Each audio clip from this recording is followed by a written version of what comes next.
6-7 against us at home. So they got to 7-7. Gil Sayers was 77 when he died, and retired in 77. The numbers, man. I was thinking I was hoping they'd be wrong, but I'm not saying that's why we lost. But the numbers definitely said we were going to lose. I just want to say I called losing to the Bears and the Nick Foles era starting. Yeah, I just thought that Mitch would be bad. I didn't think it would be like Foles is gonna, efficiently run the offense. What? He didn't really look that great. Are we going? Cut it. Let's go. Let's like start something. You said Foles didn't look great? He didn't look that great. I mean, shut up. Hey everybody, welcome to Fish and Grits Live. This is the first of our hopefully many more weeks of a live after show from an Atlanta sports event. Today we're going to be giving you our live reaction to the Falcons Bears game that just finished. So yeah, we're trying this out. It's going to be live, no editing. So we're going to try to keep the casual misogyny that we usually have and other things that we edit out under control. But for real though, maybe we should get like a support line for after these games. Just be like, hey, how Can't are you do a call in on YouTube Live? Can't people call in? Yeah, we actually might be having one of the guys from the Atlanta podcast join us here in a little while to talk about it. Oh, okay. So Bears lost. I'm going to sort of do a recap really quick since I brought us in. The Falcons lost to the Bears by a score of, what was it, like 30 to 26? This is the third week in a row that our Falcons have lost. This is the third blown lead of the season for Dan Quinn's Falcons. This is the third game in a row where we honestly probably should have beaten the opponent, but didn't. And this is the second game in a row where the last play of the game for our Falcons was an interception from Matthew Ryan. Let's do some stats really quick, just to sort of recap. For the quarterbacks, Matt Ryan was 19 of 38, so 50% completion percentage for 238, 1 TD and an interception. Nick Foles, who's going to get the win, was 16 of 29 for 188, 3 TDs and 1 pick. Our man Todd Gurley, who we love, had 14 carries for 80 yards and a score. Mitchell Trubisky was the leading rusher for the Bears. He had 1 carry for 45 yards that we all saw. That was fun. Allen Robinson had 10 grabs for 123 and a TD. And Calvin Ridley, 5 grabs for 110. That's efficiency on Calvin. One of them was like a 65-yard, right? Mm-hmm. Okay. 63, I believe. Yeah, 63. So we didn't have 3 receivers over 100 yards this game like we did it with the last loss, but it was still pretty bad. We finished the game with 2 sacks and 7 tackles for a loss. And what was it? 2 picks total, both on one on Foles, right? And one on one on Foles, one on Trubisky. One on Trubisky. Our Bears finished with 2 sacks and 1 tackle for a loss. Let's go around the horn. Gut reaction following this game. Full disclosure, I was sort of watching on my phone, but I was also watching Jurassic World Fallen Kingdom, which was surprisingly good to me. So I'm maybe not as emotional as I could be, but I want to start with Marco.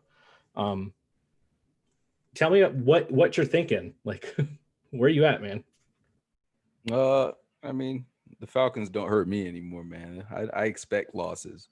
So, I mean, in particular in this game, I think that, we were doing pretty well. Our defense, did their job for the most part. I think that the play calling in the second half, in addition to Matt Ryan being a little off, caused us this. And Matt Ryan, you can expect Matt Ryan to always have a game or two or three in the season where he isn't completely on, but that was the case, and then it compounded with the bad play calling.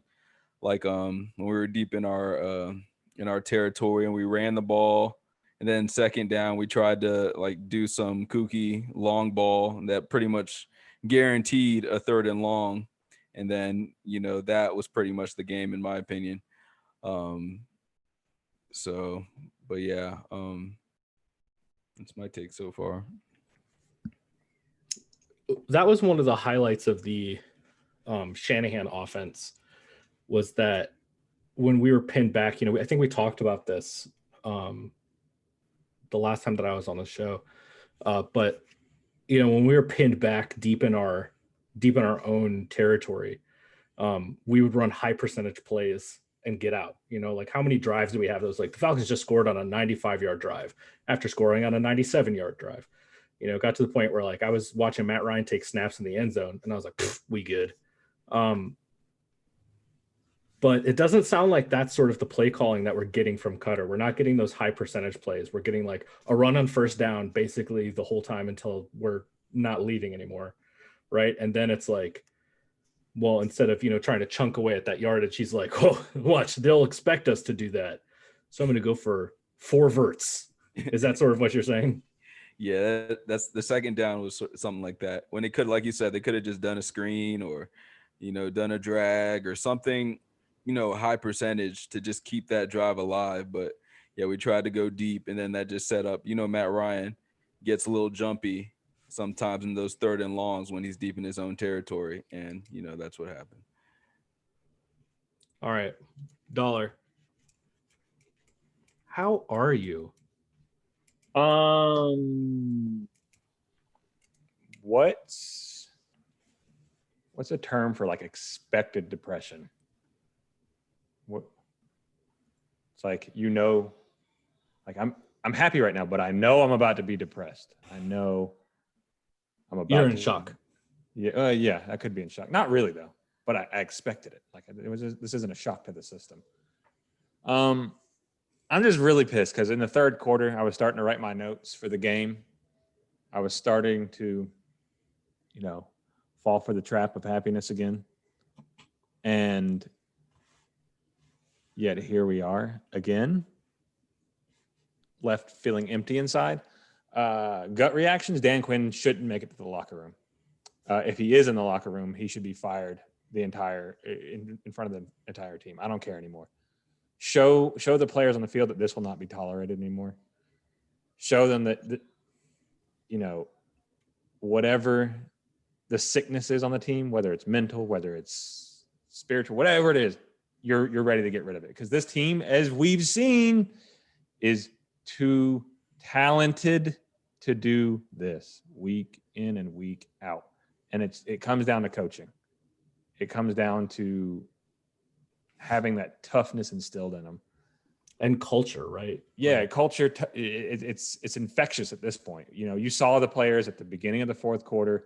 They weren't celebrating on the sideline. Their heads were dropped. I mean, we were still up 2 touchdowns at that point, but they knew they could feel it happening. That you could. I mean, Vilma. He nailed it. This is something that. This is just bad football, and that starts from one spot and one spot only, and that's Dan Quinn. He's got to go. Is there really anybody worse to have calling this kind of game than Jonathan Vilma, though?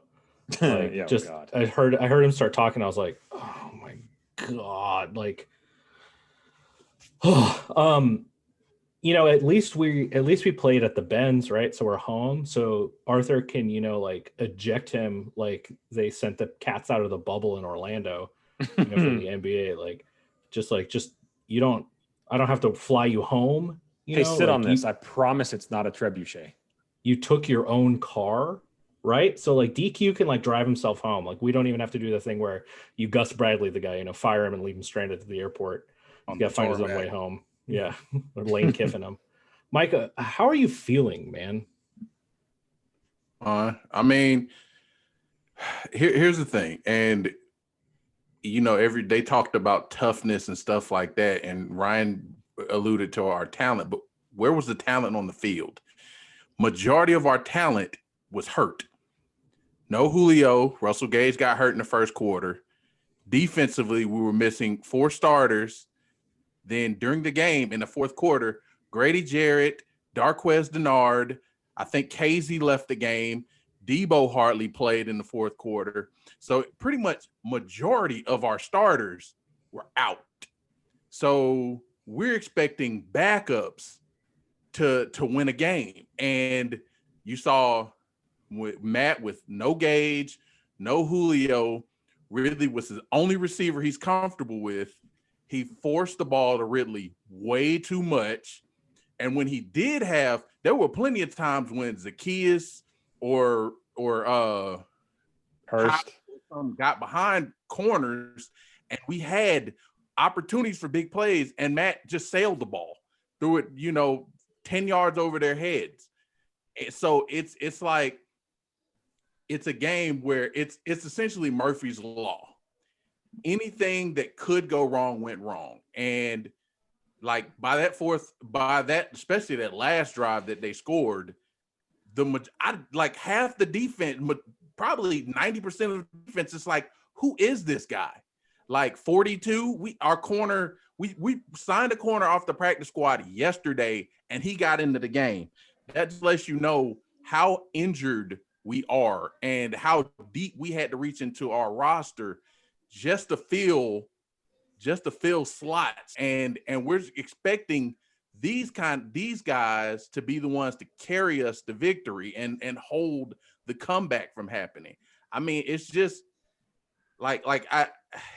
coaching is a problem, but what can you do when 90% of the people, your starters, who you depend on, a lot of them are just out. They get hurt and they're done.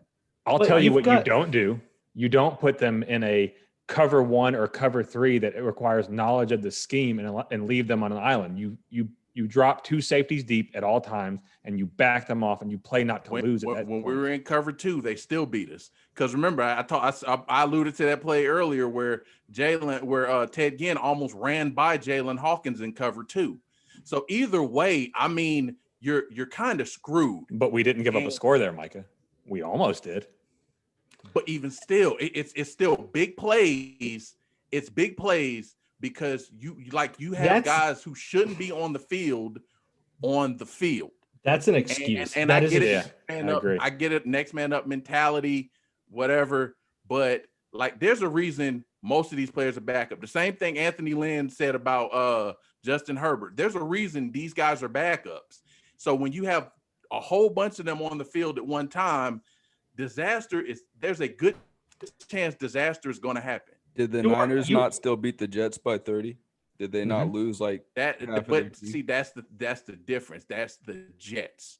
The Jets are just as bad or like mentally as, but this team, like I said, this is a not confident roster. There's a bunch of dudes had to replace their quarterback mid-game. Before. They had to replace their starting quarterback mid-game.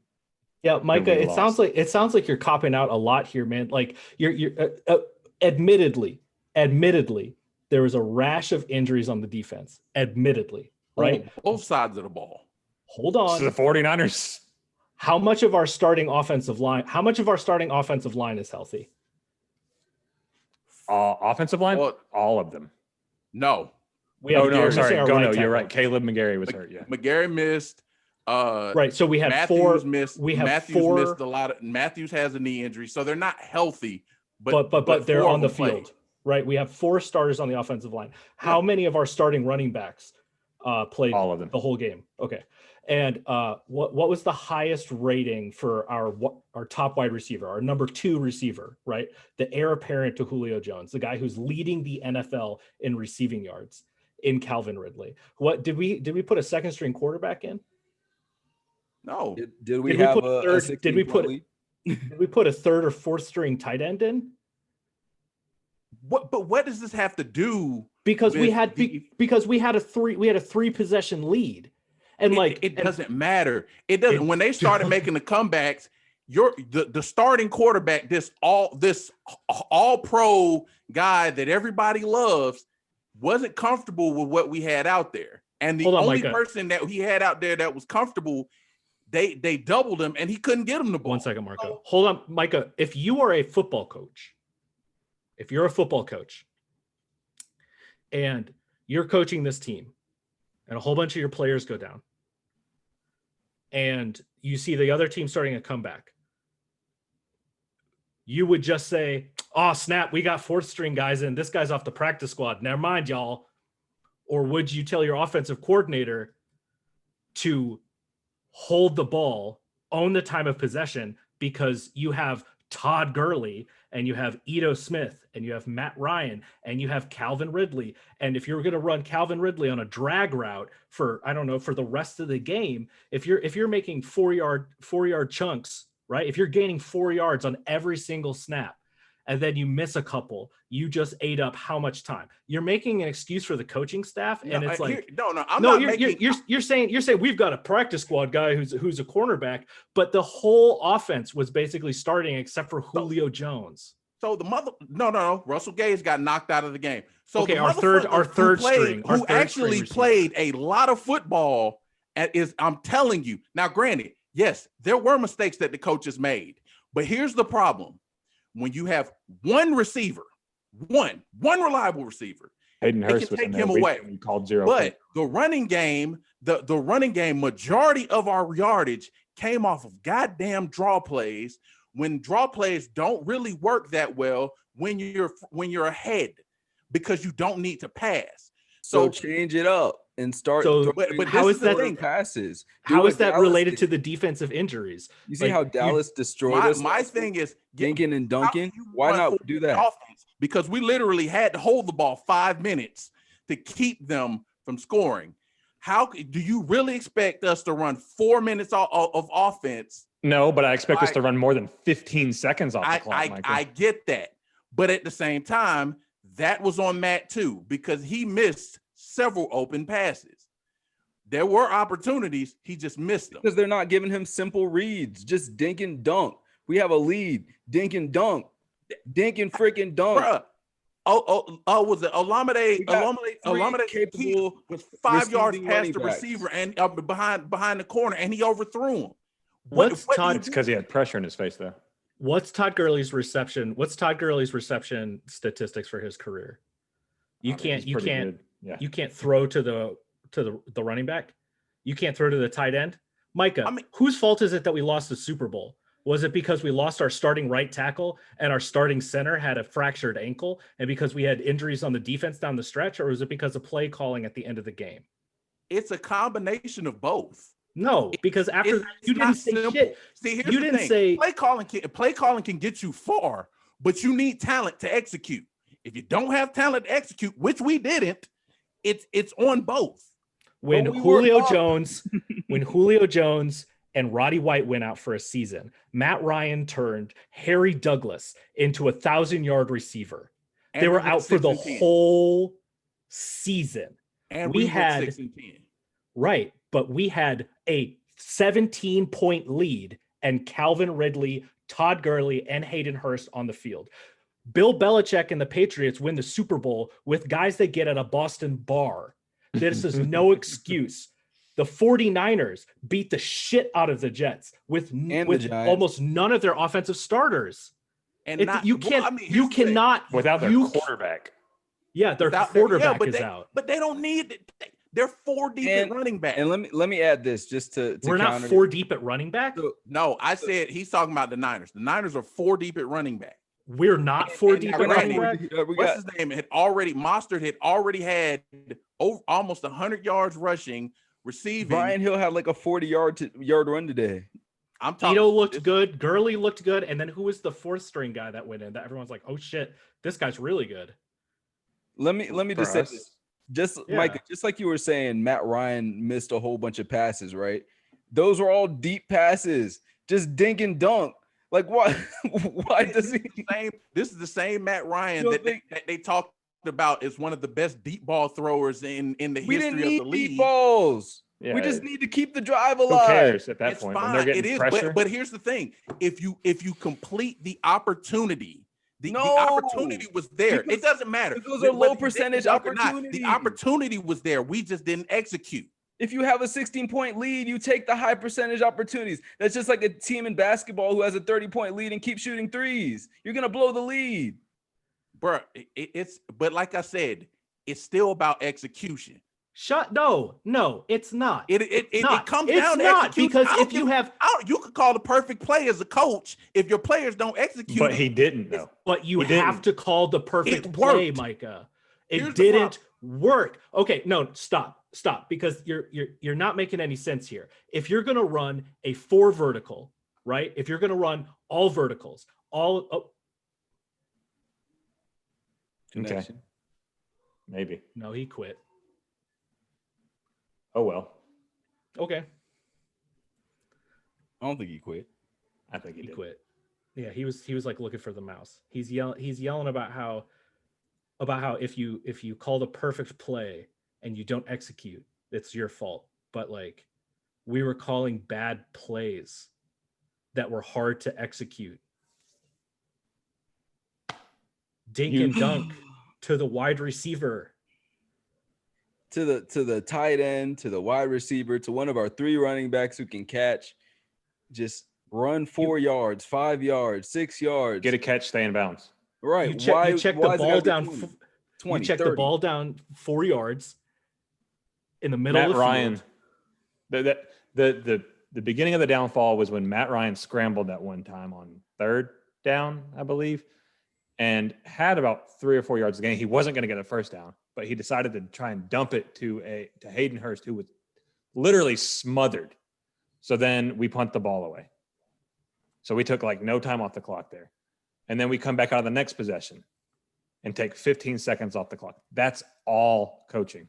That's 100% coaching. Like, I don't care. You're putting us in a place to, like, if you're going to play safe and try not to lose the game, run it.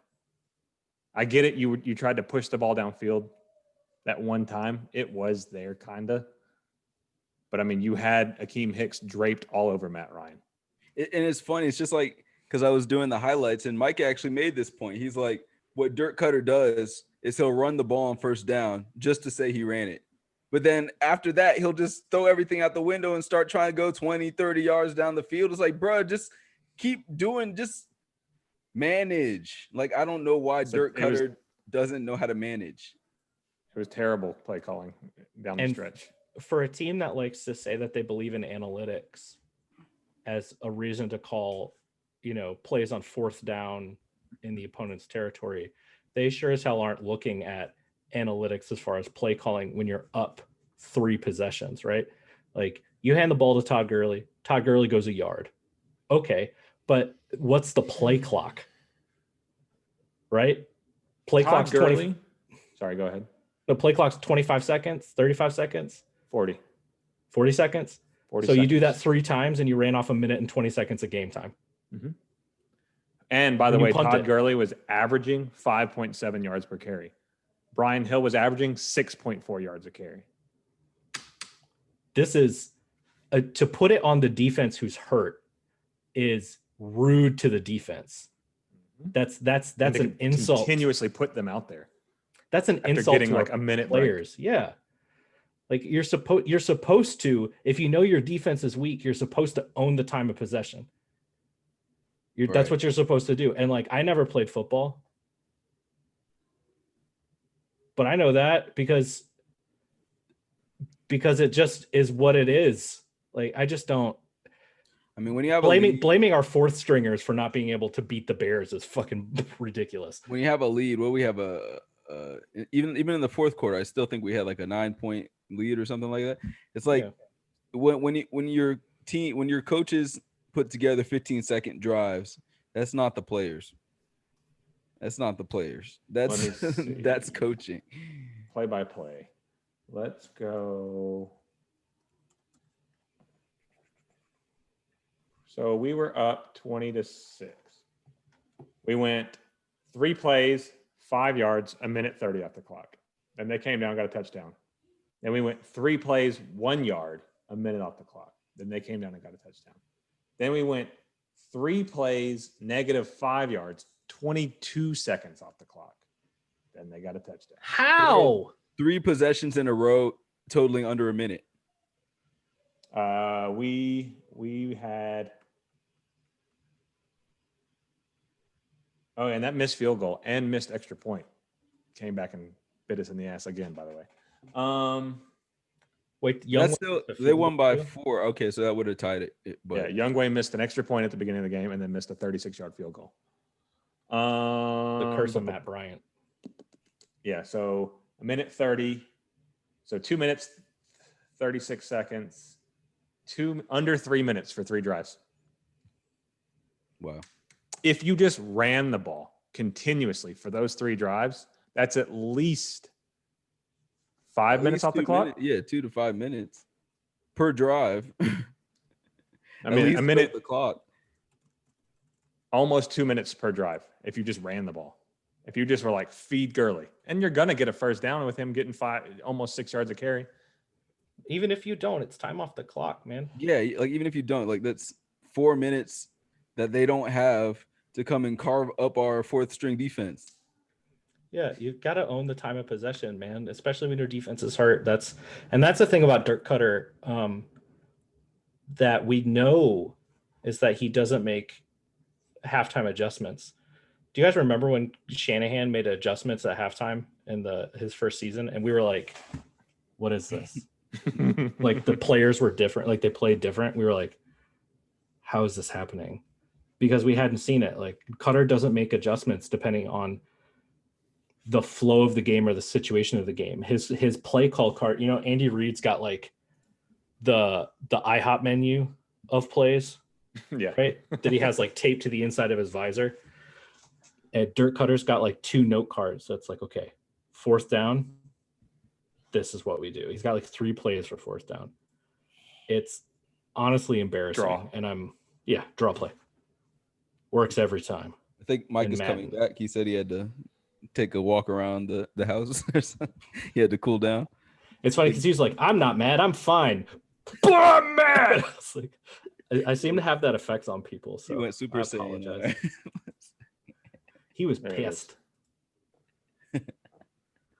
It's so funny. It's just funny to see him flip and take that side when he never takes that side. I think Louis. the Matt Ryan slander after this game is like, I don't know if that's deserved yet. No. I mean, he missed his throw. He missed 2 throws all game. Micah. Micah, Welcome I'm back, sorry, Micah. bro. I'm sorry. That was me. I know I was pushing your buttons. That's my bad, bro. Look, I'm just gonna say this. Now, I get it. I mean, there it's not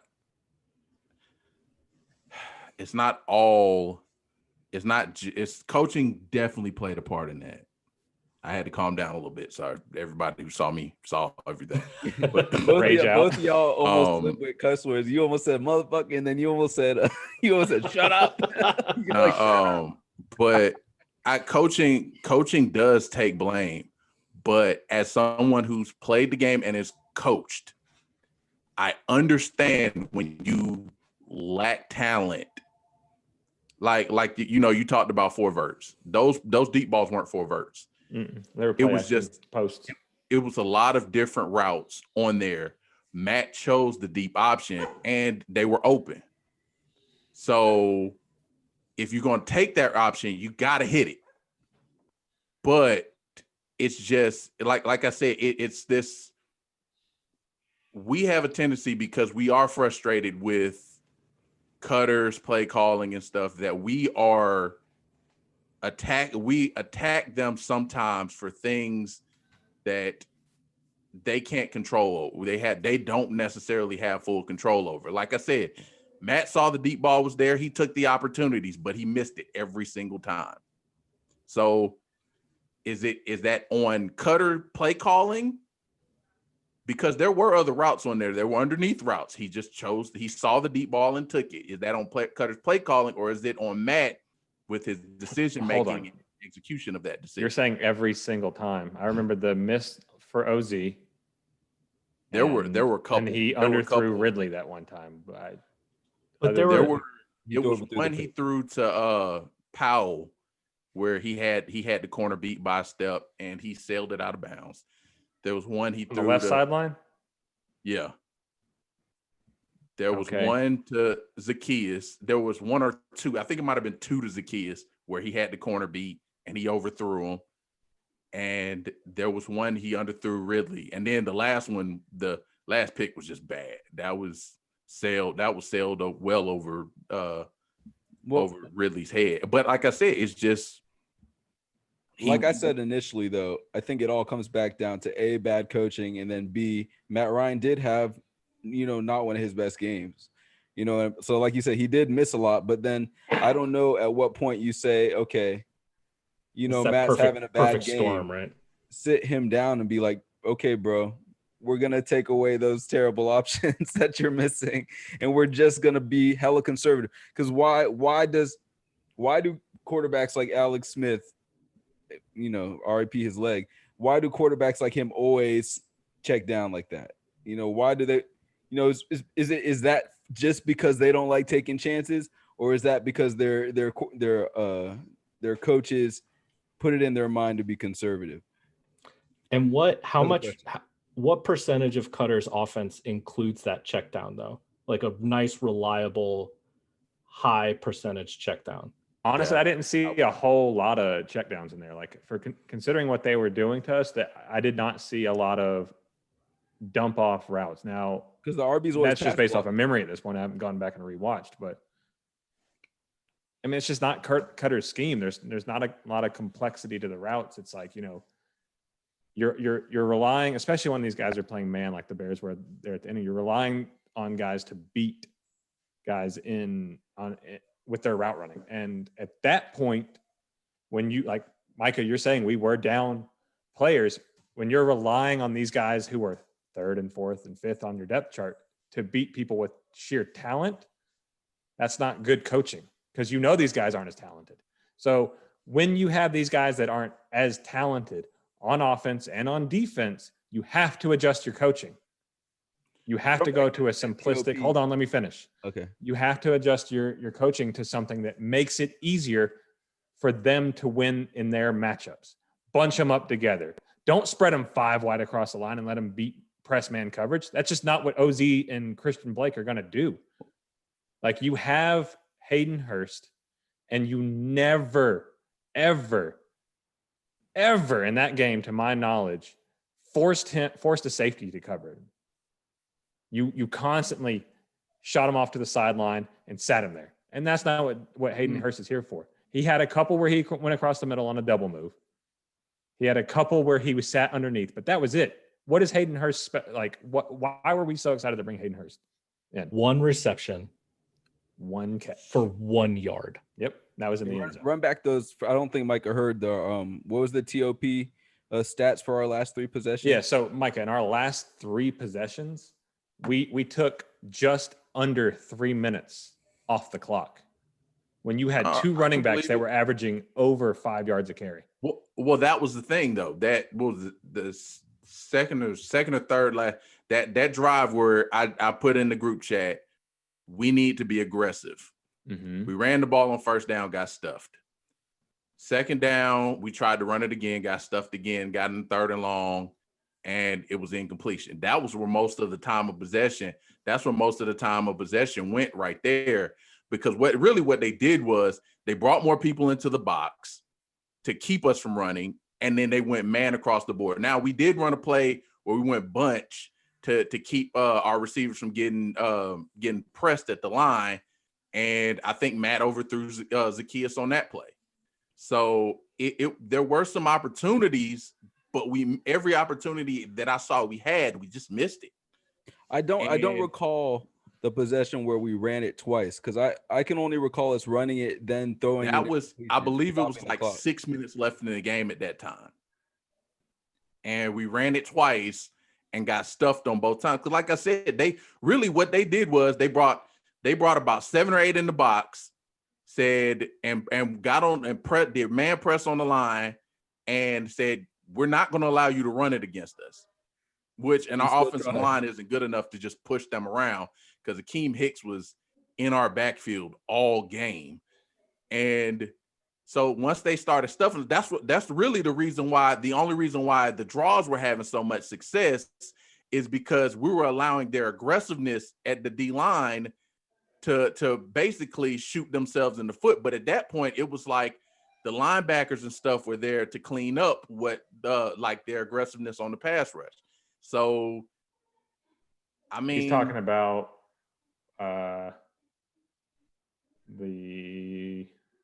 one of our longest drive in the fourth quarter. It was 3 plays, 5 yards with 10 minutes left in the game. So we ran for 4 yards, ran for 1 yard, and then Matt missed OZ. And that was our longest drive, right? Uh-huh. And then our longest time of possession. And then we came out. See? Even doing that, where it's like, okay, you predictably ran the ball twice, was still as bad coaching. We still bled the clock. The other 2 times, it was run first down, second down, bad pass, incompletion, stop the clock. But here's the thing. So after that drive, we punted, they went down and scored. So which was still a 2-possession game at that point. It was what? 16 to 26. I'm looking at the play-by-plays right here. 16 to 26. Mm-hmm. Okay. So then the next drive. So going opposite of what we did last week, we're just trying to run the ball a couple of times and kill some clock. He went aggressive. He did. And that second down, he did that long play action play where Matt skipped the ball to Ridley. To Ridley. Mm-hmm. And third down was the scramble and try and dump it to Hayden Hurst play. Yeah. And so, like I said, it was out of fear of what happened to us last week. He did get more aggressive and tried to take a big, see if he could get a big chunk play against them. And it was just a bad throw. Because really looked like he had coverage beat. So he threw it short. So I can't be too mad about that because I understand what he was thinking. It was I don't remember him dink and ducking last week either. I don't ever remember Dirk ever managing the clock. I remember us trying to run and we didn't get any success. We punted, then they scored. But that's Dirk's then they got offense. the onside kickback. That was Dirk's offense. Remember, we brought him in from Jacksonville after he got fired from Jack Del Rio's staff, and we brought him in to replace Malarkey. One of the things that they said about him is that he had a lot of success with David Garrard in Jacksonville because he runs a vertical scheme. So he doesn't have dink and dunks. His idea of dink and dunks is like a tunnel screen or a bubble screen that doesn't go anywhere or a run play.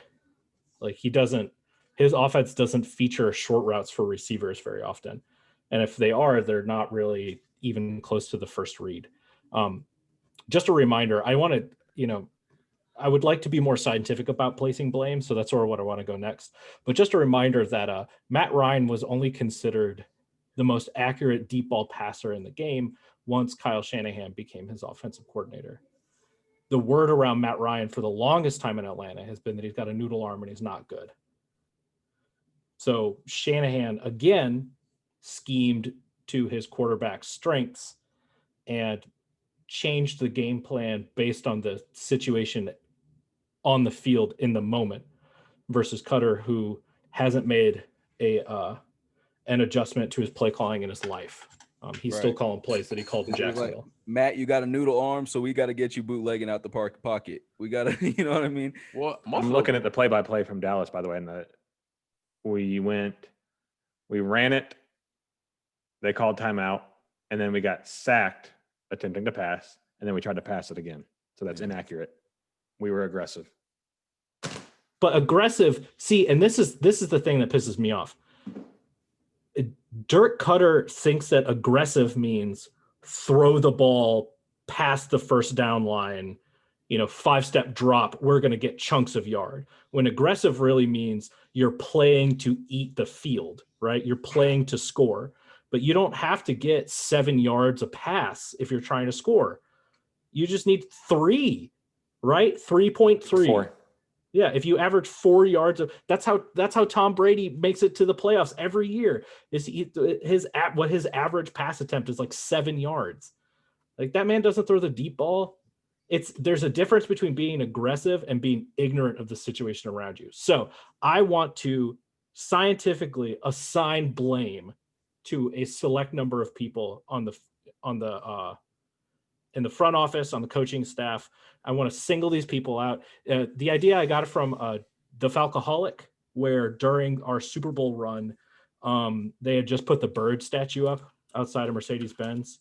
And after every bad game or after every loss, they would post a Photoshop picture of Thomas Dimitroff, Scott Pioli, and Arthur Blank, and Dan Quinn sacrificing someone to the fiery lava pit in front of the giant metal bird god.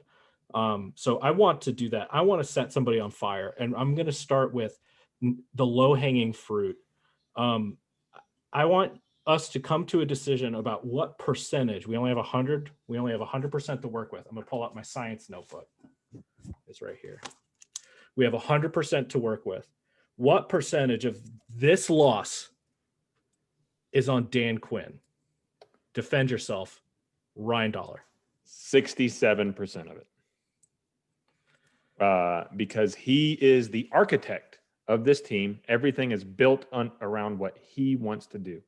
Then it comes down to, what is it, leaving with 33%, 16%, execution of the players, and then 16% of the coordinators calling the correct plays.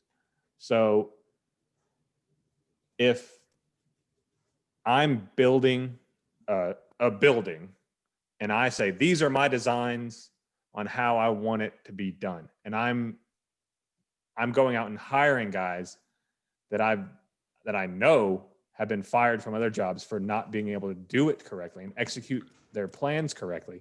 Fired from this job. I know, but I'm just saying, I'm bringing in guys that have been, fired from this job too. Fired from this job.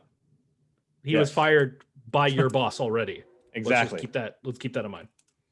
So if I'm bringing those guys in to execute my plan when they've already failed to execute their, other plans elsewhere, and saying, you know what, they're going to do it here, then that is ultimately on me. That's why I assign more blame to Dan Quinn than I do Dirk Cutter in this. Now, Dirk Cutter did a pretty good job in the first half, but ultimately it comes down to execution when it counts.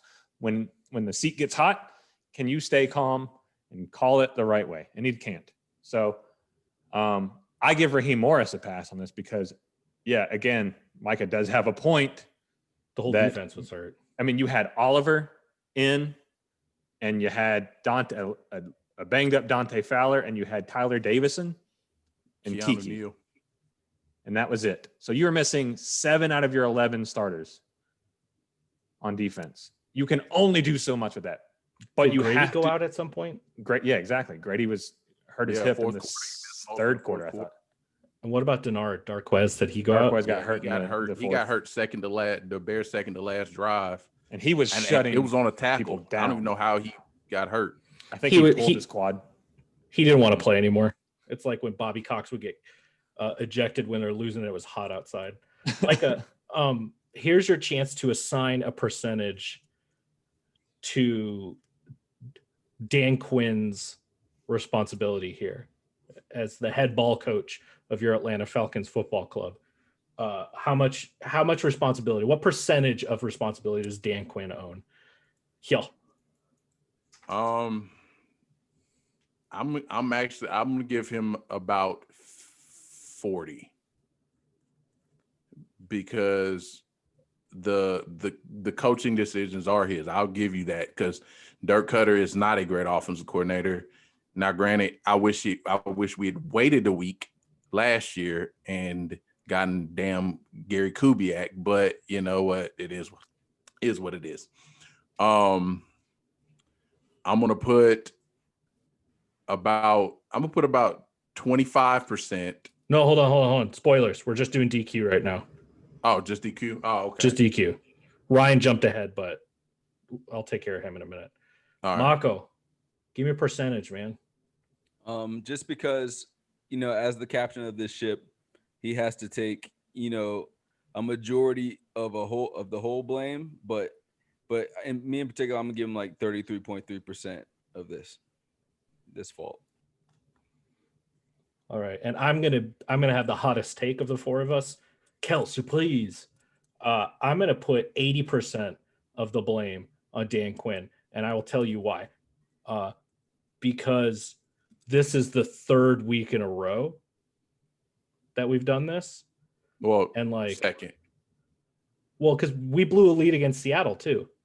No, they were up like 3 They points. were up the entire game. Okay. They just pulled away in the second half. I thought we I'm went up misremembering. at the beginning. We went up. Nah, Yeah, I thought we were up. We were up We at might halftime. have gone up 7-0, but they pretty much were up like 16 to 14 to 12 at halftime, and then we were up at halftime. No, we were down, but I think we were down went at up when halftime. we took the first score. I think they went up, then we went up, and then, so I won't really count that as a blown lead, but yeah. Regardless, DQ, everybody was like, oh, you got to fire DQ. And Arthur Blank was like, no.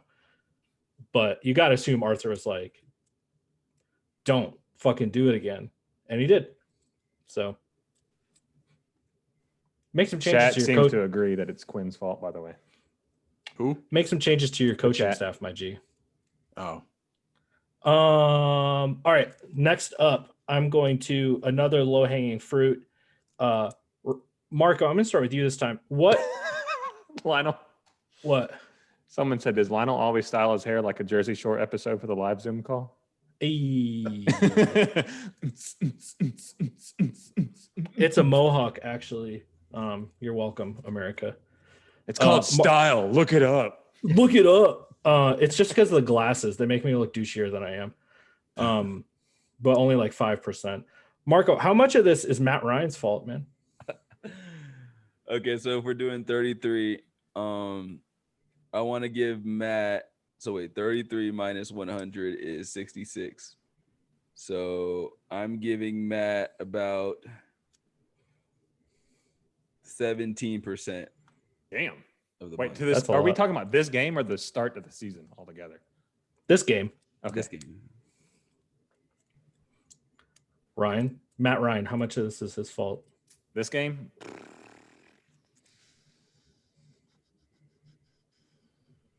%10.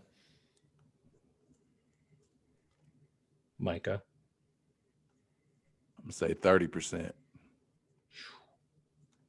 I feel like this was one of those moments where we needed him to be the leader and make some plays, and he just didn't. I'm gonna say 0%. Poor Matt. You guys are so mean to him. Fuck him. All right. Dirt Cutter. What percentage, Ryan? Cutter? Yeah. So that leaves me with, I gave Matt 10. You have 23 left to play with. 20. Marco. 50%. Damn.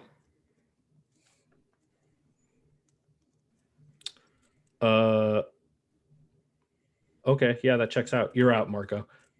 Micah. I'm gonna say about 20.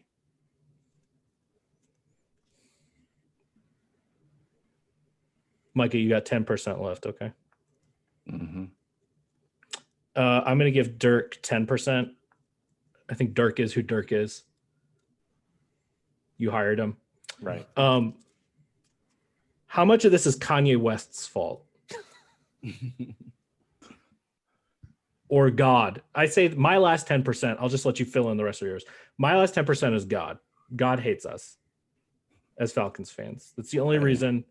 It's the only reason why we blow the Super Bowl. It's the only reason why we do this all the time. It's, it's one of those like,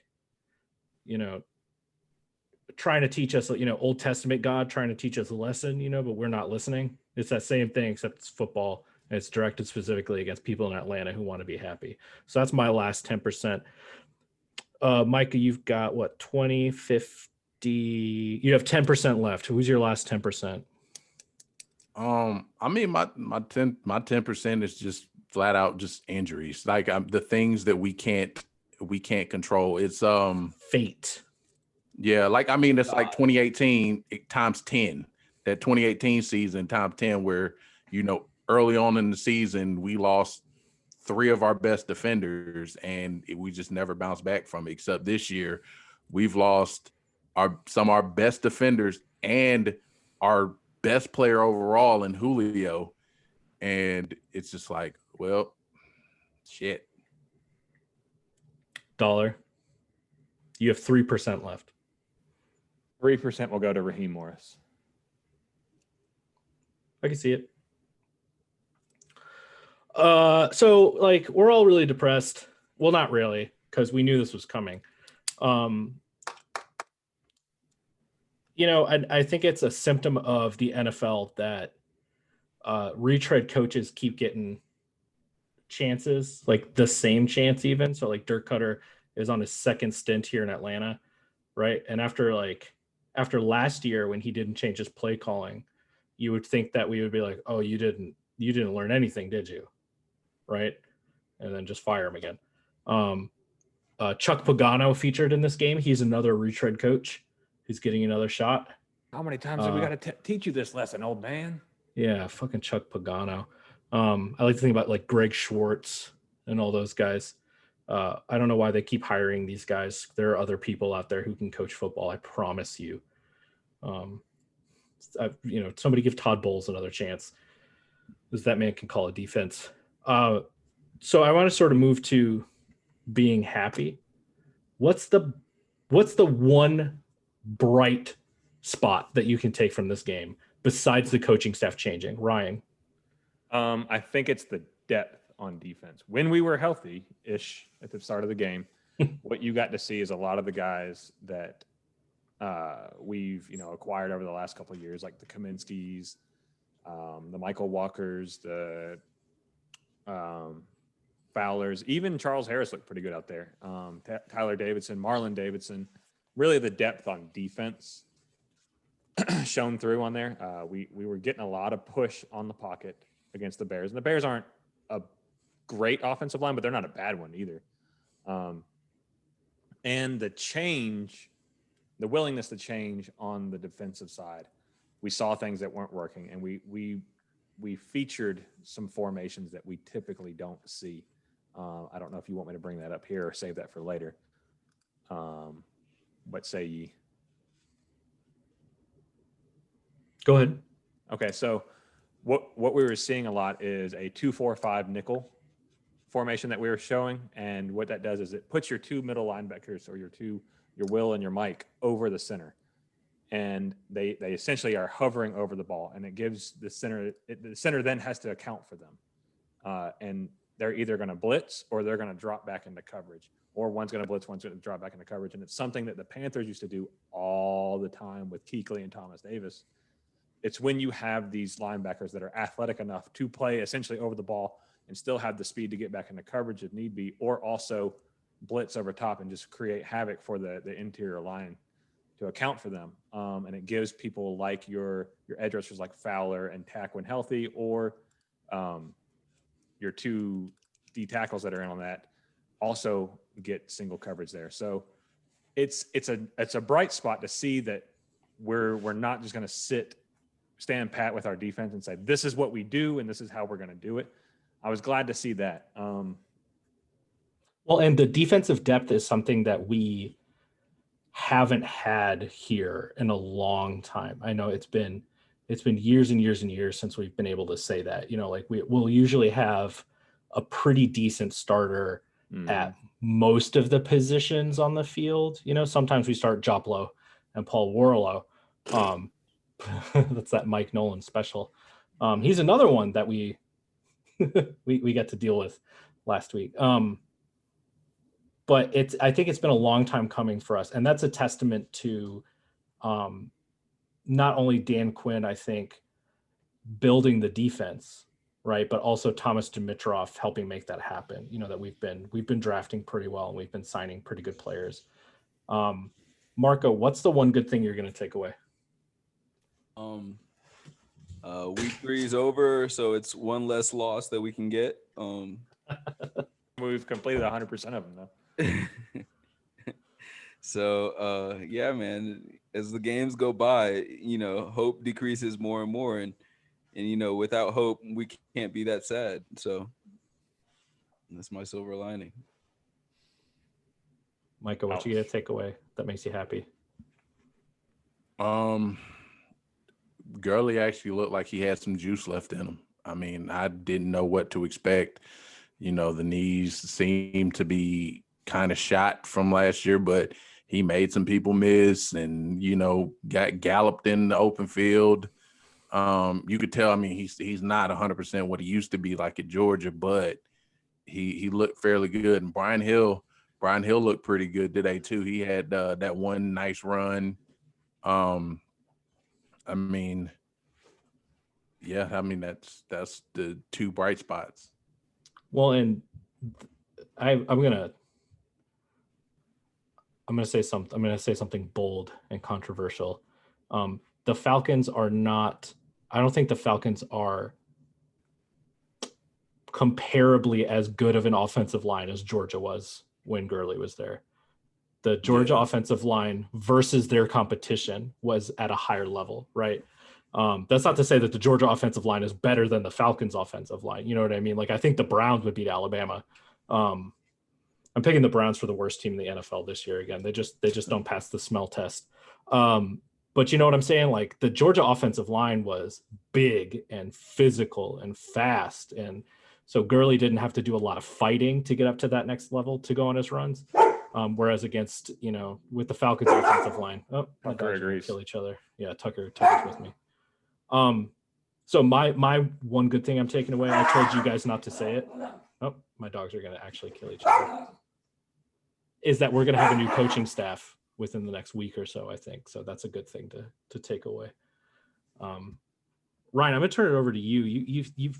Your brain has been spinning. I see those wheels turning, man. Where do you want to go with this? Let me bring up my notes from when I was writing them during the game.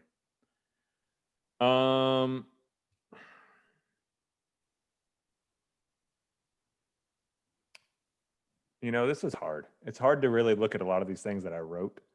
Really halfway through the third, when we went up 26-10, I started to write these things. I was like, all right, this is the way the game has gone. Because from there, we immediately turned into a different team. The choke juice started to be passed around in the Gatorade cups, and we just shrank during the moment. I think the one thing that we really have to focus on, and I think the thing that will really be our saving grace for whoever, God, I hope Dan Quinn is not here next week, for whoever takes over this team, is that defense. Because there's the talent, when healthy, is going to be there to be an effective defense.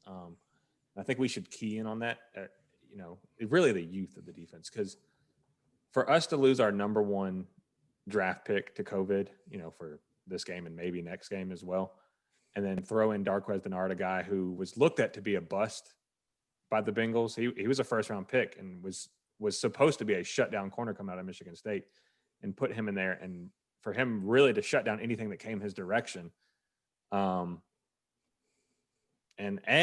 get that interception on that amazing play in the end zone after losing Terrell, that speaks volumes to what we've done here.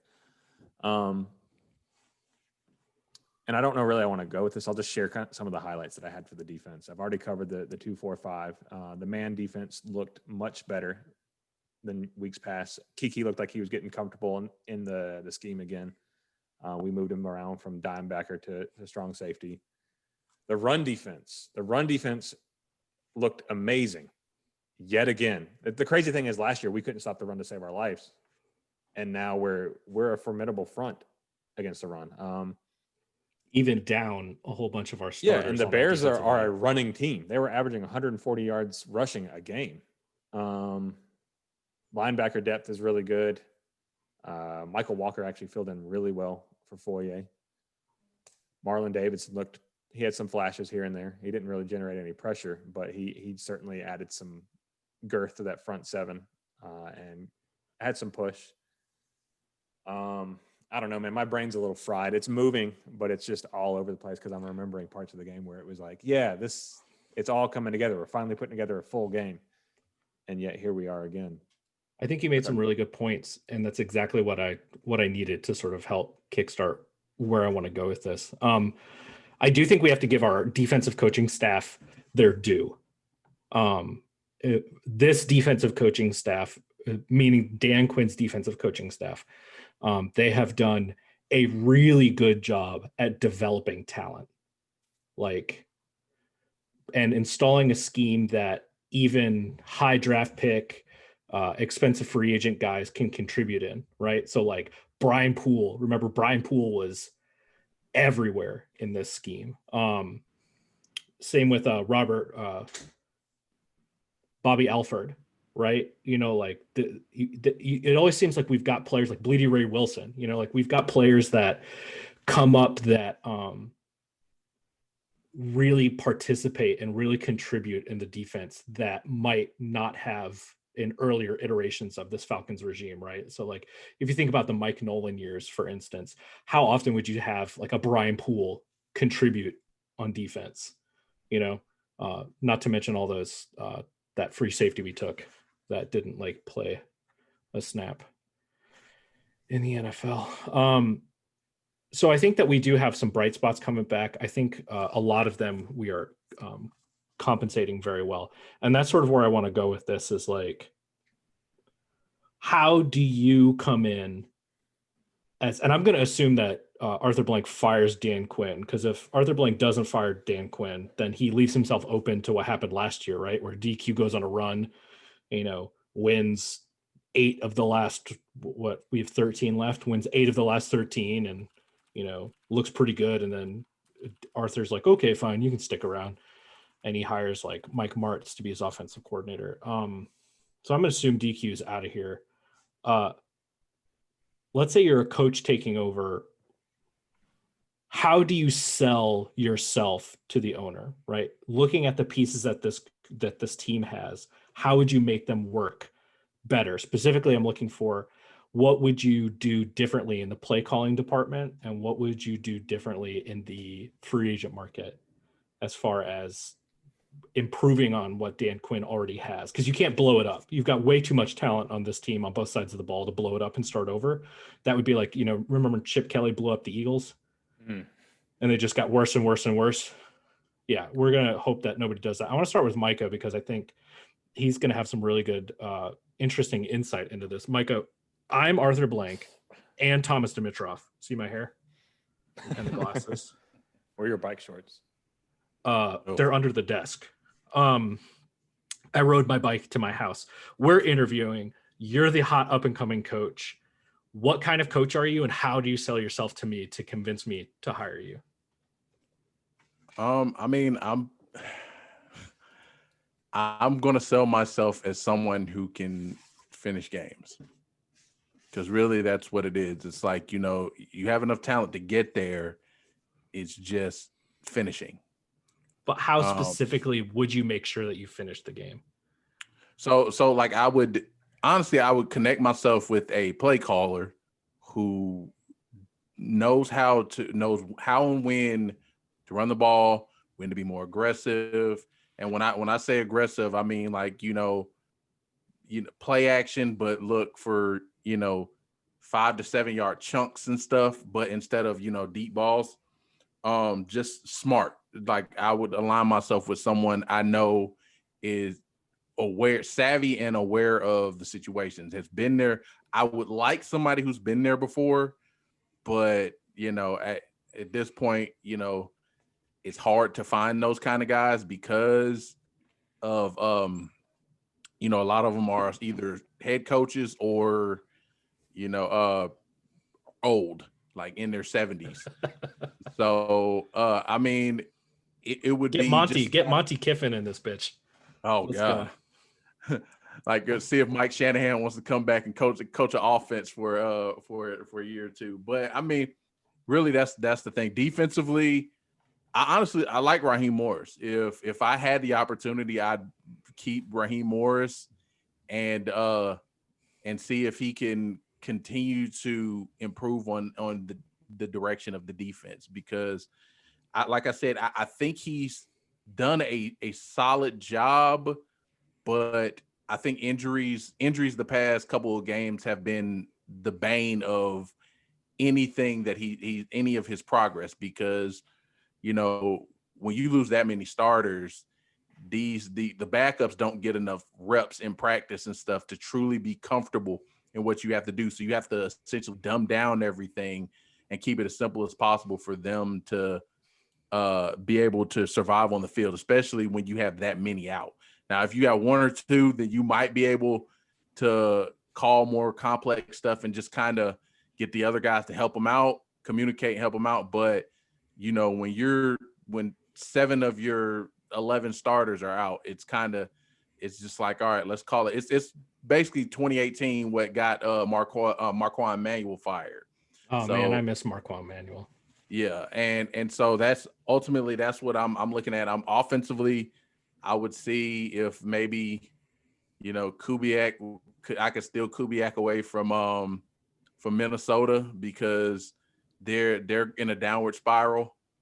Yeah, it'd be like, look, our talent is better than what they got. You got Dalvin, but what else do you really have up there? So that would, other than that, that's really special teams too. I want to clean up special teams, because do we have a special teams coordinator? We do. Kowitka. He's one of the we better do, and ones that was another thing that killed us. That Keith Smith got Armstrong? that roughing Oh. that late hit penalty that basically put them across the 50. Mm-hmm. Gave them short field, and it's like, bro, that's dumbass. It's like, bro, come on, man. So yeah, I would be, but I would want to be more disciplinary than Dan Quinn. I don't necessarily want to be the player's best friend, but that's ultimately what the problem. All right, thank you very much. My assistant will call you or email you when we decide to move forward. Marco, you look dead inside. Do you even want to be a coach? Do you even want to be a coach? Sell yourself to me. How would you sell yourself to me? I'm Thomas Dimitrov and Arthur Blank. Simple. So there's a lot of good things going for your team right now. A lot of good aspects. You obviously have high-powered weapons. You always have leads. You put yourself in a position to win games, but it's simple football IQ that is costing your team. So I prepared a list of all the incidents since Dan Quinn has taken over that has cost you games with just poor decision making. And I can assure you that with me acknowledging these, that we will not make those simple mistakes. And because of that, we will not blow leads. And with the talent that you have, we will utilize that talent and not fall on our face. The defense, we like the pieces you have. We like the job that Raheem is doing over there. So we're gonna, keep him around. We're gonna keep him inside, and that's pretty much it, man. It's all about just those pressure situations, making sound decisions, and that is what my staff will bring this team. All right, thank you very much for your input. I would wonder, did you mean to put your weed guy as one of your references on your application? Yes, he keeps us calm and helps us make good decisions. All right, bet. Okay, thank you very much. That would be something that. And we'll introduce him to the medical staff, and then we can bring in a new forward-thinking, progressive program. Are they going to be as your head trainer? They're on your sports medicine team. It's just like, all right, and this is our stress coach.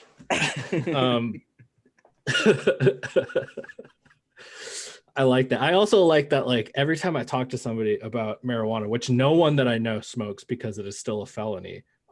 But if they were to talk about it, it's like my weed guy, not like my drug dealer, but like my weed dude. You know what I mean? Like, that's like your friend. You mean your lawn guy? Is this right? Guy? It's like everybody's got like the lawn guy, or like, you know what I mean? All right. Our last interview Ryan Dollar, thank you for coming. And thank you for complimenting me on my bicycle as you came in, as I'm Thomas Dimitrov. Sell yourself to me. What can you bring to the table that will get me a Super Bowl ring in the next 2 years? So one thing I've noticed about this organization and your team over the past 6 seasons is things are a little bit too friendly. And I believe that starts at the top. Your coach seems to want to be best friends with his players, and accountability is at an all-time low. And when accountability is at an all-time low, you continue to allow players onto the field and continue to make those mistakes. So what I would suggest is I am going to present you a system where accountability is going to be at an all-time high. The all-time greats that you see around the league, your Bill Belichick's, let's take it down a rank, your Nick Saban's, your Dabo Swinney's, your John Madden's even, and your Jim Kirby Parcells. Smarts. Hell yeah. I don't know about all that. They focus on the little things, and they make sure that the little things are perfect. Because with football, it's a game of building blocks. You win in the small things to open up the bigger things. And your team continuously fails in the small things.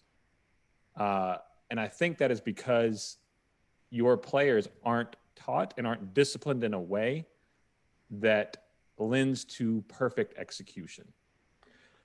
When you say small things that you need to do perfectly before you can build on big things, are you talking specifically about jumping on an onside kick because you can touch an onside kick before it goes 10 yards and thus securing the victory for your team? Or it's things like that. It's running routes shorter than the yards to gain. It's falling on players when they're already down. It's hitting players when they're out of bounds. It's committing penalties in times that you can't afford them. It's a breakdown in fundamentals in coverage when we teach certain things certain ways, and allowing those players to go back onto the field thinking that on the field learning experience is more valuable than executing the scheme the proper way. When one player on defense or one player on offense breaks down, you cause another player to have to cover up for that player and therefore breaking down the overall scheme. In some schemes that works out okay when talent excels in certain areas, such as your Lamar Jacksons and your Pat Mahomes, but not every team has those players. So what we're going to do is we're going to focus on the small things, and we're going to make sure that we execute impeccably in the things that we want to do. I am not going to be their friends. I'm going to be their coach. all right, thanks guys for coming. Appreciate it. Unfortunately, we've made the decision to hire Jay Gruden as our head coach. His offensive coordinator is going to be Sean McVay's secondary quarterback caddy. And our defensive coordinator is Bill Belichick's equipment manager at the YMCA. So I really appreciate you guys' time, but this is who we're hiring. We feel really good about the future. So I'm going to go grab something to be really funny in a second. So I'll let y'all talk, but I think we know what went wrong in this game. We know what went wrong last week. We know what went wrong in week 1, which is really that we got outclassed, played out the building. And you know, I think we can forgive the first 2 weeks, right? Like Seattle, you've got Russ, who's the MVP according to Marco. And then in Dallas, you've got a team that is, you know, actually really well coached. And when they execute, they can execute really well. You know, Dakota's not gonna knock anybody's socks off. Micah, you would have loved it, man. When we were watching the game with Jess, I was like, Dakota, no, Dakota, just like screaming at her. She was like, what are you doing? I was like, oh, you're not Micah, never mind. Man, Dakota, I had to get my twang in for this episode. But I think everybody knows in this Zoom chat, in the YouTube chat and also at Flowery Branch, we all know what we need to do to move things forward, which is a change of faces around. Who do we have next week? The Packers. Yeah, up in Hmm. Green Bay, right? Mm-hmm. That shouldn't be hard. I wonder what the new coach is going to do up there. Well, that's the thing. If we fire Quinn, who would you make the interim? Because you're not going to hire a new coach from the outside. You're going to make somebody interim. Raheem Morris. Ulbrich. No, I leave Raheem over the defense, and I put Ulbrich as the head coach. Or Raheem Morris has head coaching experience and can continue to lead the defense like what Dan Quinn was supposed to do. Watch Arthur Blank be like, Dirk go Cutter, you're the head coach. God. Well, hold on. I got something for that. I would actually. He's talking to us and we can't hear him. Maybe I would actually like to see Kowitka get the head coach just because he's got his Army experience. I think he got pretty high in the ranks too. So he has experience leading people as well. And I want to see someone with a little more discipline be put in charge. Like Raheem Morris is a very good coach, but I still think he kind of has that Dan Quinn friendliness about him. Same with Ulbrich. I mean, I think I think more that with the disciplinarians are more the old style coaches, the old school. And Okay. well, no, I don't have a problem with it. Like me, I would love like a Mike Shanahan because I think that's one of the things we need is someone who is disciplinary. But I think a lot of owners are going more in the young, innovative, player friendly coaches because it keeps your players happy. Ryan, if you want somebody who's not going to be friends with his players and is going to, instill some discipline, sort of like Joe Judge is doing up in New York, you could always call Greg Schiano. Nope. I don't think that the issue here is discipline because a lot of the coaches that are winning. Don't get me wrong. When I say discipline, I mean discipline in your job. Right. So that's sort of, I want to make sure that we make that.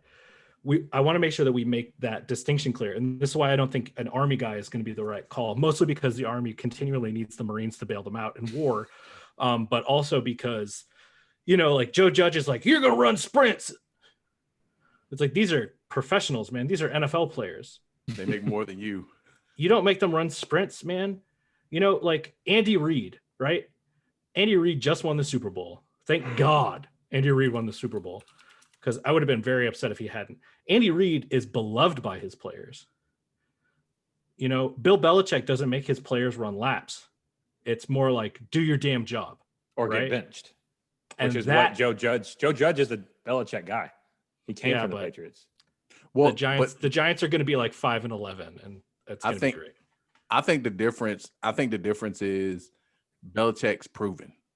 So players are willing to be coached hard by Belichick because it's like this coach has won 6 rings versus, bringing in somebody like Joe Judge and the Giants. It's like, dude, you've never been a head coach. Prove to us that you know what you're doing and can get us to the promised land. Right. So and I think that go ahead. Sorry, Micah. I think the difference, I agree with you 100%. And I think the difference mainly is that Bill Belichick could probably walk in, like if Bill Belichick cloned himself, which his son is him with a mullet, right? If Bill Belichick cloned himself and walked into the Miami Dolphins, he could be an effective head coach because he doesn't believe in like, I'm going to punish you by, you're going to run Oklahoma drills for all Tuesday. And then every time someone drops a pass, everyone's going to run around the facility for a mile or whatever, like what Joe Judge is doing up in New York. Belichick's like, okay, you're benched. And then it's like, you can't play if you won't meet these. Remember when Kyle Shanahan threw 3 straight passes at Roddy White because he hated all of us saying that he should be throwing passes to Roddy White. He made his point. He's like, he can't play. Yeah. And I agree with Ryan and I agree with you that like, you can't walk into a situation and sort of bully your way around these players because a lot of them have more experience than you do, but you can sort of say, we are building a professional atmosphere here and you need to perform as professionals, right? Marco, you've had that mic up to your face for a hot minute, bro. What you got? Oh, Sadness. yeah, I don't think that holding people accountable doesn't necessarily mean being mean or being like military, like, or holding people accountable just means that, when people make mistakes, you don't necessarily have to chew them out in the press, but you also don't have to come up with 30 different expressions like Dan Quinn does bench just them. to appease people. Dan is just We're mad as hell. Appeaser. Yeah, We're mad. pissed off. We're pissed off. We just didn't hit the mark, and we're gonna come back next week, and we have an opportunity to, no, none of that. We got to get back to our roots. Like, no, our finish the guys were drill. terrible. We missed Smash mouth football. we made a lot of bad calls, and because once you start acknowledging things, it's a lot easier to fix them. Whereas you just sort of being like, oh well, we all did what we were supposed to do, and things just didn't turn out right for us. That's not because you didn't. You know what I mean? It's like, oh, we don't know. Well, they knew the rule. Like when Dan was talking about the onside kick, it's like, oh, they knew the rule. Then why the hell didn't they jump on the ball, Dan? You see how Arthur Blank was like, it's obvious they didn't know what to do. Right, but then Dan And, Quinn was given a divergent point where he was sort of like, oh well, they knew the rule. Then okay, There then were what the fuck, 4 Dan? Falcons around the ball. Well, all 4 of them for 6. There were 6. All 6 of them forgot at the same time. Dan, That they showed the play the last game, this past game, and we're like, now the play designed is these 4 guys are supposed to block, and Julio's supposed to be the guy that gets the ball. But he's like, you're taught if the ball is just rolling in front of you, fall on it before the other team can fall on it. But it was just like everybody was just kind of like, I don't want to touch it. I don't want to touch it. I don't think you were here for that, like Lionel. that. All the fans on the most carnal level, all the fans want to know is that the coach is as mad as we are, right?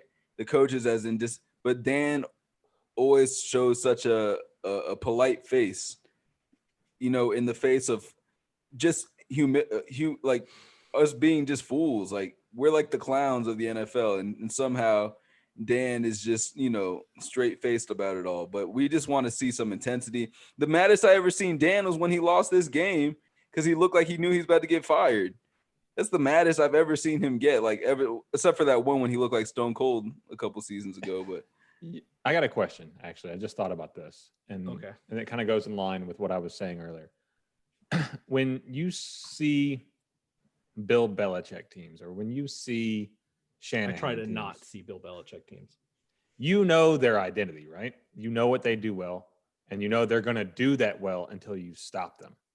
Can you tell me in the Dan Quinn era, minus Shanahan, what our identity is on offense? Clownery. No, I'm just throw the seriously ball. On offense. Joking. We could have throw the receivers who can get open. Yeah. Well, yeah, you're saying throw the ball, but what's our scheme in throwing the ball? Throw the ball. I mean, we've run Shanahan's system the entire time he's been here, but 3 different coordinators have called out of the playbook. But what's our identity? Called it efficiently. One who called it not what I'm asking you. What's our identity? Matt But Ryan. that's what I'm saying. I mean, Julio Jones. there's no identity outside of just throwing the ball because what's his name? We like I said, nobody's been able to utilize that playbook like Shanahan utilized that playbook. But it's because we don't focus on saying these are the things that we're going to do flawlessly, and we're going to do them over and over and over and over and over again until you stop it, and then we'll go to something else. And I get that it's the NFL. You have to attack what they're giving you, but you have to force them to change. But we used to on defense. Dan Quinn's first few seasons as head coach, we were one of the least penalized teams in the league. We were an incredibly efficient tackling team. And we made up for our lack of aggressive, voracious, terrifying pass rush with a much better than adequate secondary, that bend don't break defense, right? So like they would, you would make it like, you would have to fight for it, but you could make it 80 yards down the field, but then you'd be at the 5-yard line and you'd have to settle for a field goal. But we don't have that anymore, right? No, and I I don't know if it's because Quinn, because he's been here for so long, he doesn't think he needs to teach the fundamentals like that.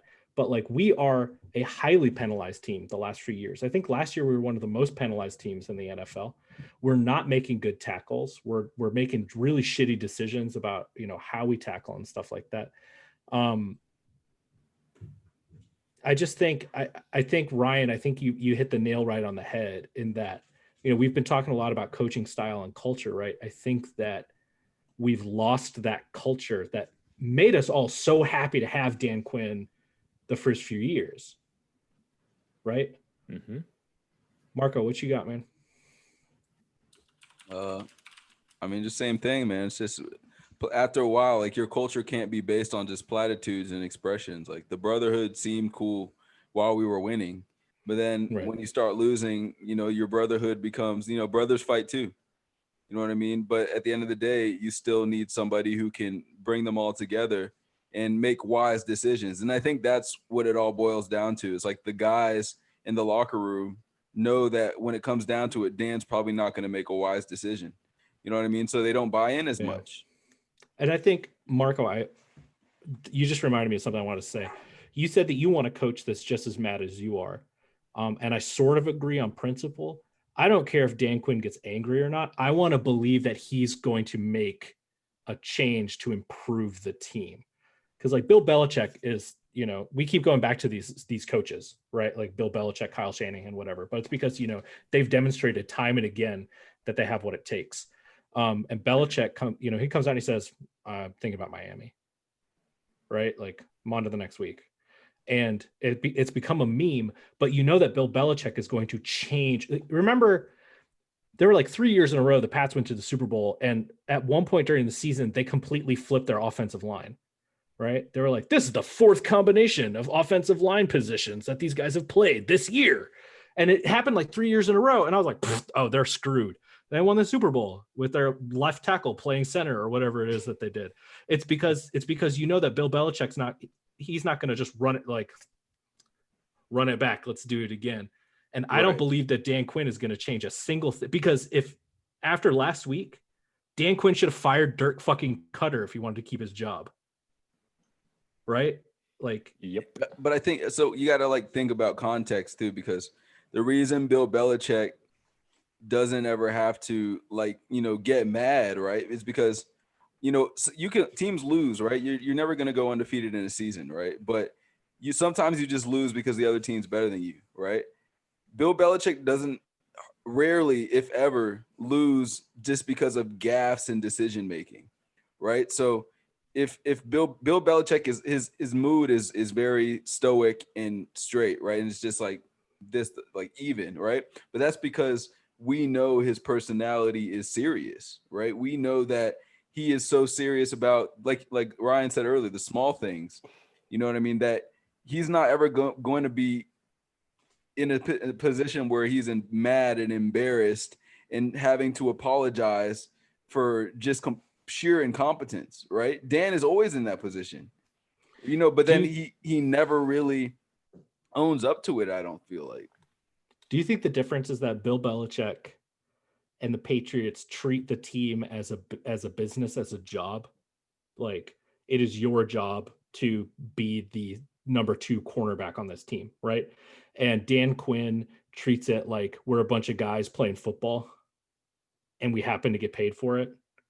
You know, like, and that's what you watch Seahawks teams play, right? And they look like they're having fun when they win. They look like they're having fun. And that's great, right? Like it's great to watch them having fun.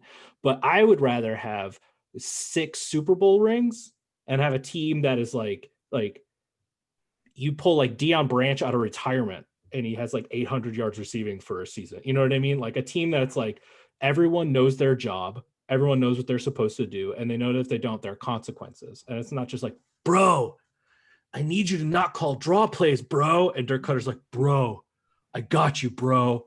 And then Dan Quinn's like, guys, we're playing football and it's fun. No, it's not, Dan. It's not fun. I wasn't even watching the game. I was like looking at the score, and then Ryan sent something in the chat, and I looked at the score again, and I saw that Chicago was driving, and we were only up by like 4 or something like that. And I was like, here we go. It was like then it was that goofy tackle. Like all the things that happened to us look like in the bloopers where they grab him. And Two like, guys on Allen Robinson. yeah, man. And this is the reason why every NFL films where they show like a wide receiver breaking like a record or something like that, there's always 50% of it is them burning the Falcons secondary. Is because we are so clownish the last few years. And it's fucking embarrassing. Okay, so we're gonna wrap up in a little bit. I think the next thing I want to ask you guys, just because I'm on to Green Bay. You have complete control over what this team does, and you're all gonna fire Dan Quinn. But how do you approach the rest of the season? I don't think Micah is. All right, well then I'll ask: do you fire Dan Quinn or no? And regardless, how do you approach the rest of the season? You're now 0-3. You got to beat Tom Brady and Drew Brees to get out of the division. What are you going to do? And I'm going to start with Micah. Do you fire Dan Quinn tonight? Maybe take him out for a burger, Zestos. I'm on the fence on it purely just based because of the injuries. I mean, I get the gaffes and all that stuff, but at a certain point, it's a lot of things happen that are out of his control. So it's like, I'll give you a pass, but if anything, I don't unless he just absolutely wows me. Yeah, I don't know. I'm on the fence. It's like I said, the injuries. I feel bad because of the injuries. Because there were just a whole slew of key injuries that you would have had to overcome. And especially it happened in the game. So it's just like, but it's almost like something like you're a manager, somebody had something horrific happen.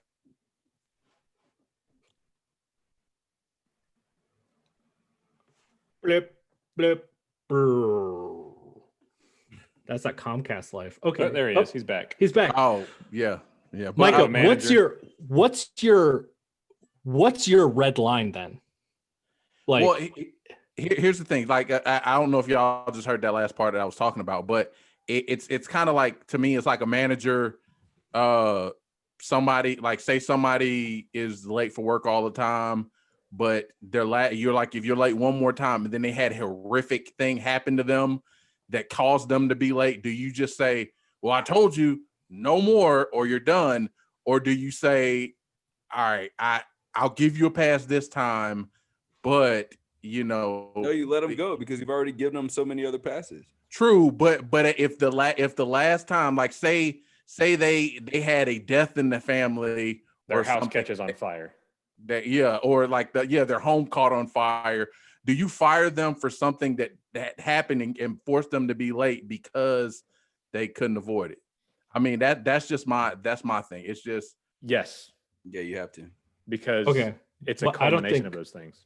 I don't think Micah really wanted an answer. I think he was just explaining his point of view. I'm gonna give it anyway. It makes sense. All right, Marco, do you fire Dan Quinn tonight after you take him to Zestos? Get him a nice little ice cream cone. Man, it's so good. Well, yes, you do fire Dan Quinn because teams who are 0-4 don't win anything of note, right? So we're going into Green Bay. We'll probably be a 6 to 7 point dog. Everybody in the nation is going to expect us to lose. So I don't see a point in going in there and keeping the same charade of false positivity that Dan Quinn has. Just get rid of him and see what we can do better.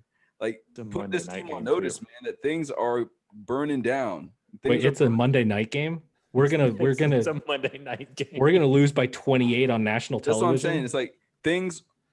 It's like it's not getting better, right? We can't just keep on pretending. We can't just keep pretending that Dan Quinn is ever going to bring us out of this. So get rid of him. Let the people know. Maybe it'll inspire a new, more serious attitude. Maybe it'll inspire some sort of change. But to what, like I said, 0-4 teams don't do anything. So there's no point in keeping him. You know what I mean? And if we fire him, that's what I'm saying. I guess what my point is that if we go in there with Dan Quinn and we just so happen to win, right? The chances that we turn around this season, it'd just be luck. It's just a 50-50 thing, right? But if we go in there and lose with Dan Quinn, we have to fire him anyway, right? But if we get rid of him now and just start something new, then at least if we win, then we can be hopeful. You know what I mean? There's no hope if we beat Green Bay. Even if we beat Green Bay, there's no hope. So you think, how would you approach the season then? Let's say you're the interim head coach, right? Like, how do you approach, and you're the interim head coach and you have a reasonable expectation of being the head coach next year, right? Like, it's not guaranteed because, maybe Bill Belichick wants to get his Lou Williams wings from Magic City. You know what I mean? Like, but let's just, it's sort of like when Tom Brady's like, hey, I want to come over. And you're like, well, sorry, kid, and just like what happened in Denver with when John Elway showed up and they were like, hey, never mind. Not John Elway, sorry, Peyton Manning. Yeah. But let's say that you've got a reasonable expectation of being the head coach next year too. How do you approach the rest of the season? Are you going for it? Are you going to try to make the playoffs anyway, knowing that you're 0-3, probably 0-4 to start the season, and you have to have a better record than both the Saints and the Bucks to make it, which is not impossible because Drew Brees looks a bit gassed. But how do you approach the season? Are you going for it, or are you sort of throwing the towel in and trying to see what you can learn about this team in the meantime? I mean, in the NFL, I don't think there's any other option than going for it. I mean, you still got to go out there and try to win every game. So Miami disagrees with you. Well, I mean, what are we going to tank? Like, I mean, I guess that you see, are we tanking or are we still trying to win? I mean, at the end of the day, like whether I feel like the results will be similar, whether we try either way. Whether, I'm looking at 800, I'm looking at 500 football right now. You know what I mean? 8-8. So I think that the results are similar no matter what. So, Ryan, you fired Dan Quinn? Yeah, I would have fired him before. I would have been waiting at the locker room entrance to be like, nah, man. See ya. You can walk the stadium steps. How do you walk up to the MARTA station? How do you well, that was the dome. Never mind. How do you approach the rest of the season? I mean, I talked about it last week, and our next, really including this one, so now our next 6 games, minus Green Bay. Green Bay's a 50-50 game to me because we always play them well. Even at Lambeau, we do a really good job. So, I mean, if we win at Green Bay, we can rally off our next 5 because we don't have a tough schedule coming up. But then again, it's like, say we beat Green Bay by some weird chance, we get fully healthy. We come back out there. The defense looks like how it did in the first 3 quarters. The offense returns to what it is because Gage is back. Julio's back. Matt Ryan in primetime games. Yeah, Matt, exactly. Say we beat them. And then the next 5 games, we can easily win. But then we go into the second half of the schedule where it's fucking murderer's row. That's where the test of the season is. And I think we've already shown that against good teams, we just don't have it with Dan Quinn. So I say fire him and just try something new. I don't know. I mean, I just, at this point at 0-3, I don't see a winning outcome to this season, no matter what we do. Unless we just bring someone up and they just completely change the identity of this team. But the problem is everyone here is a DQ guy. Like when you were gone, they were saying, well, maybe Raheem. And I feel like Raheem is the epitome of a Dan Quinn guy. What, Dan Quinn, it falls on me in all spaces. Well, that doesn't mean you're not fired yet, you prick. Right. Ryan, I'm kind of on the same page as you, man. Like, I would fire DQ, and then I would take the next few games to sort of, because it's obvious that Cutter isn't calling, because we have to focus on the offense here because they were the healthiest unit and they're also the unit that has consistently been letting us down the most, right? Like you can't expect any defense to stay on the field as much as ours has been. Right. I mean, the Seahawks game, they couldn't score in the first half. The Cowboys game, they couldn't score in the second half. The Bears game, they couldn't score in the fourth quarter. Yeah. So it's offense to me. So Cutter's not calling plays based on the personnel he has. He's calling plays based on what he wants, right? Mhm. Like and he's calling the plays out of the Shanahan book, but he's not using the same schemes, like with pre-snap motion, the zone blocking and stuff like that. I would try to figure out what the best, most efficient way of calling this offense is as the interim head coach for Let the Matt how do it.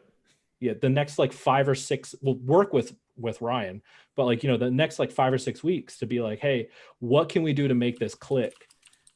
And then see how it goes for the second half of the season. You know what I mean? See what you can learn. And part of me wants to give you the joke answer that I bench Matt Ryan and I start, what's his name? Ben Kurt. Yeah, And I tank for Trevor. You know what I mean? Like I pull a Miami, but that's honestly not how I would run it. You fire Dan. Mm-hmm. You fire Cutter. Mm-hmm. You promote Greg Knapp to offensive coordinator. My 06 Falcons. Yeah, it's another guy that got fired from this job. Right. At least it's a change, and I would say that the offensive talent now is far superior to what we had in 06. But I kind of want Ulbrich to get a chance. In all honesty, I love Ulbrich. Is that the Army guy? No, that's Kowitka. Okay, good. Ulbrich is the linebackers coach that got the salt. That's the beard? Yeah. With the backwards hat? Yes. I didn't know who he was until like just now. I just always see him and I'm like, that's not Marquand Manuel. And it's not whoever our first defensive coordinator was. And I've never figured out his name until like Kotwika. That's the special just teams now. guy. Not Kowitka. Kotwika. Manti Te'o. Yeah. Oh, we got Lance Schulters as a defensive assistant. I didn't know that. Anyway, yeah, I would like. That's how I felt about Jimmy Graham earlier today. So you want to give Ulrich a chance, but aren't you worried that he's a Dan Quinn guy? Our linebacker core is fantastic. Ulbrich actually is not in style, I don't think. Ulbrich came from the 49ers organization. And as a player, I think was a Seattle and 49ers guy. I think he just has he came here by way of Dan Quinn. So yeah, kind of he is, but I think his style is different than Dan. And plus, does he go on the field and look to he's punch already the other assistant team in the head mouth? Yeah, I mean that would be my move. Fire Dan, fire Cutter, promote Knapp, and make Ulbrich the interim. Bring Petrino back. Okay. Last question for our first edition of Fish and Grits Live. How are you guys going to make it through the next 13 weeks of football? What is your survival strategy for your emotional well-being? Marco, how are you going to make it through the next 13 weeks? Just cheer for Pat Mahomes. Yes. Ryan, how are you going to make it through the next 13 weeks? I'm just going to stay in really good touch with my lawn care guy. Your lawn, good. Yeah. That's a good idea. Yeah. The guy helps you with your grass. Yeah. Micah, how are you going to make it through the next 13 weeks of the NFL season? 14. Watch as little football as possible. Play some 2K, some Assassin's Creed, whatever. Watch some movies. There's a lot of movies that I haven't watched lately. So yeah, just go ahead and chillax. Well, I'm going to let you guys know how I'm going to make it through the next 14 weeks of the NFL season. That was like I'm ready. High school announcement days. Right. I'm taking my talents to Baltimore. There you go. I'm ready. I'm ready for tomorrow night. I lived in Baltimore for like 5 months, and I'm like, oh my god, I want to go This back. is what I don't like crab. ran organization looks like. I don't like crab cakes though. So I love At all? crab cakes. not really a fan. I went to the place that they're like, this is Oprah's favorite crab cake. I think it's called Patty's, and I was like, okay. And I tried it, and I was like, Marketing yourself. that was $20. This is Oprah's favorite. No, it was on it's on the menu. It's like, well, because Oprah's from Baltimore. Yeah. And so like this is like they're like Oprah's favorite crab cake. It's on the menu. And it's like this is this chair that Oprah sat in. And I was like, all right, I'll have Oprah's favorite crab cake. And I tried it and I was like, this is not good for $20. Now crab pretzels though, that's like a soft pretzel with crab dip on top, you know, like the cream cheesy crab dip with like melted cheese on it. I'm hungry. Can you tell? I had Wingstop for lunch, but I'm still hungry. Anyway, little tiny Wingstop wings. These were pretty big. Have you had the Cajun sauce that they have? Cajun sauce or rub? Sauce. No. It's pretty good. It's spicier than they're hot, which is interesting to me. Jackson got chicken tenders and veggie sticks, like the carrots I was and about celery. to say he ate wings. Well, he likes boneless buffalo wings from Zaxby's. He's all in on the Zax. Anyway, this has been Fish and Grits Live. Thanks for joining. We might be changing our recording schedule a little bit since we did this live show. And we talked all about the Falcons, but we'll post it up on the socials. My only recommendation is to, if you're a Falcons fan, is to get antidepressants. Get a really good lawn care guy. Yeah, I bought this fucking jersey. Guys, thanks for coming. Thanks to everybody watching. Thanks for everybody in the chat, even the people who said I look douchey. And we'll see you soon. Deuces. Bye.